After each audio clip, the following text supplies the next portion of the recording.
King Solomon, a man often regarded as the wisest who ever lived, commanded a fortune so vast we'd likely measure it in billions today. He led armies, built the great temple, and was blessed by God with incredible wisdom. So how did this same man's kingdom end up fractured and his legacy so stained? It's because he fell into the very traps he warned about. In the Book of Proverbs, Solomon isn't just sharing folksy sayings, he's shouting dire, urgent warnings about spiritual traps. These ancient red flags are so relevant today that ignoring them could cost you everything: your peace, your potential, and your destiny. This isn't about hating women. The Book of Proverbs ends by celebrating the virtuous woman. This is about discernment and protecting your future. Today, we're exposing the first archetype Solomon warns men to avoid: a woman whose path is a direct highway to destruction. Solomon writes, "For the lips of a strange woman drop as an honeycomb, and her mouth is smoother than oil. But her end is bitter as wormwood, sharp as a two-edged sword. Her feet go down to death, her steps take hold on hell." The strange woman is foreign to the covenant of God. Her danger isn't obvious. She's an expert at flattery and making a man feel seen. In our world, this is the DM that pops up late at night, full of the affirmation you're not getting anywhere else.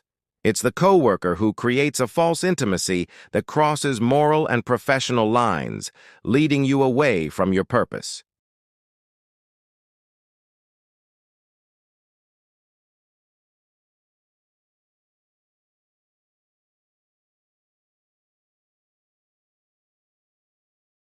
Her main weapon is seduction, not just of the body, but of the mind. Proverbs chapter 7 gives a chilling play-by-play of how she works. She's dressed to entice, she's bold, and she's persuasive. She tells the young man, "My husband is not at home. He has gone on a long journey." She removes the fear of getting caught, making the trap look safe. With her smooth talk, she leads him like an ox to the slaughter, completely unaware that a blade is waiting for him. Solomon's warning is blunt, that temporary sweetness leads to an end that is bitter as wormwood. This isn't just about a broken heart. He says it will cost a man his honor, his years, his wealth, and even his life. The advice isn't to try and fix her or to see how close you can get to the fire without getting burned. The instruction is simple and absolute. Keep a path far from her. Do not go near the door of her house. Because as Solomon warns, many strong men, men with purpose and potential, have been slain by her. The second woman Solomon warns about doesn't lead a man into a secret sin. Instead, she creates a living hell within his own home. This is the contentious woman. Solomon's language here is shockingly direct. In Proverbs 21:19, he says, "It is better to dwell in the wilderness than with a contentious and an angry woman." Let that sink in. The man regarded as the wisest on earth is saying that living in a barren desert, exposed to the elements, is better than sharing a home with a woman who thrives on conflict. He repeats this idea multiple times, even saying it's better to live on the corner of a roof than in a nice house with a quarrelsome wife. A contentious woman is someone who is argumentative, ill-tempered, and always looking for a fight. She doesn't de-escalate tension, she creates it. Her entire spirit seems to be one of perpetual unrest. Every conversation is a potential argument, and every disagreement becomes a full-blown war. In her presence, peace is an impossible dream. Solomon compares her to the continual dripping on a very rainy day, a relentless, irritating noise that will slowly drive you out of your mind. This warning is so critical because this woman doesn't destroy a man's life in one big explosion like the adulteress might. She does it through a slow, daily erosion of his spirit. Creativity can't flourish in chaos. Vision can't grow in a war zone. A man's purpose requires peace and focus, but the contentious woman makes both impossible. Your home, which should be your sanctuary, becomes a battlefield.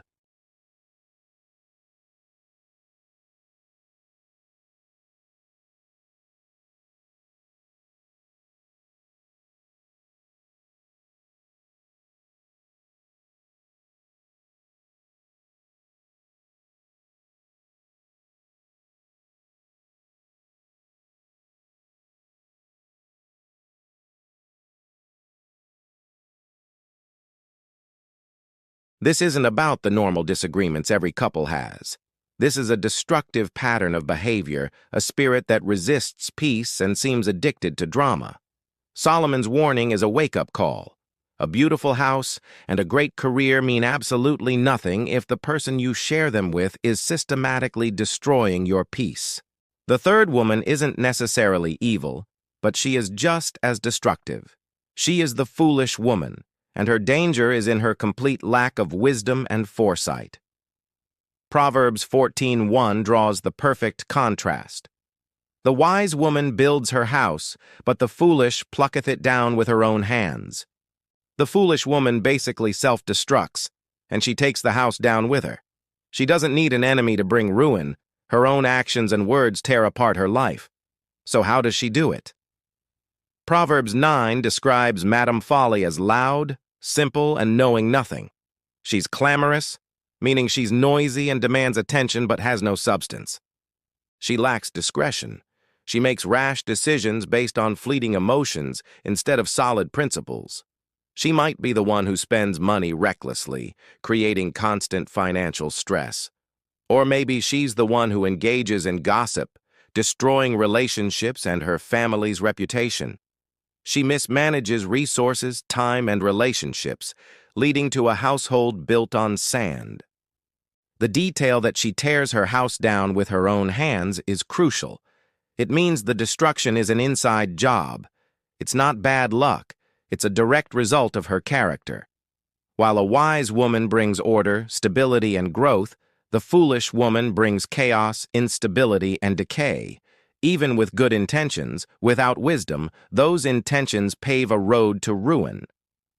This is a warning to look past superficial qualities and to value a woman's wisdom and character above all else, her ability to build, not demolish. Now, this fourth warning isn't about a totally separate type of woman, but a specific tactic that Solomon calls out again and again because it's so dangerous: flattery. In Proverbs 7:21, speaking about the strange woman's methods, he says, "With her much fair speech, she caused him to yield. With the flattering of her lips, she forced him." Did you catch that word? Forced. This isn't gentle persuasion. It's a kind of coercion that uses a man's own ego against him. Flattery is not a genuine compliment.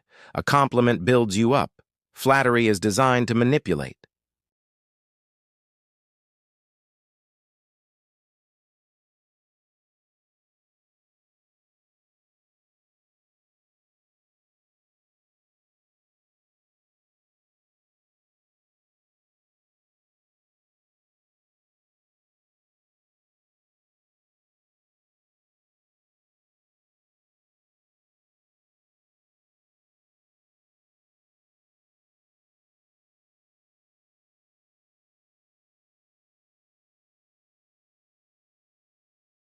It's excessive, often insincere praise used to lower your defenses and gain influence. The flattering woman's words are a weaponized charm. She tells you exactly what your ego wants to hear, making you feel powerful, smart, and desired in a way that completely clouds your judgment. This is the woman who praises your every move when she wants something. But that support disappears the second it's no longer convenient for her. Her words are smoother than oil, but they hide a trap. Solomon warns that a flattering mouth works ruin. Why? Because it disconnects a man from reality. It makes him vulnerable to deception because he starts believing the perfect version of himself that she's selling him. He stops seeking honest feedback because the flatterer's words are so much sweeter to hear. When someone you barely know is speaking to you with over-the-top admiration, don't be flattered. Be alert. When their words seem too good to be true, they probably are. Discernment means knowing the difference between genuine encouragement and toxic flattery. The fifth warning zeroes in on a devastating character flaw that cuts to the very core of commitment and loyalty. This is the rebellious woman, the one who breaks covenant. Describing the strange woman in Proverbs 2:17, Solomon adds this detail. She is one who has left the partner of her youth and ignored the covenant. This highlights a character defined by unfaithfulness. Her sin isn't just a moment of passion, it's a deliberate abandonment of a sacred promise. She disregards the companion of her youth and the vows she made. This warning is about so much more than physical cheating. It's about a person who has zero regard for loyalty or the sacredness of a covenant. If she was willing to abandon the most important promise she ever made, what makes you think any promise she makes to you will be secure? Her actions reveal a heart that isn't bound by honor. She operates on self-interest, where commitments are temporary and can be thrown away. In today's world, this is the person with a clear pattern of disloyalty in their relationships, with family, friends, or past partners. She might talk about forever, but her history tells a story of convenience. She has ignored the covenant she made before God. She is a law unto herself. Solomon's warning is a call to look at a person's track record.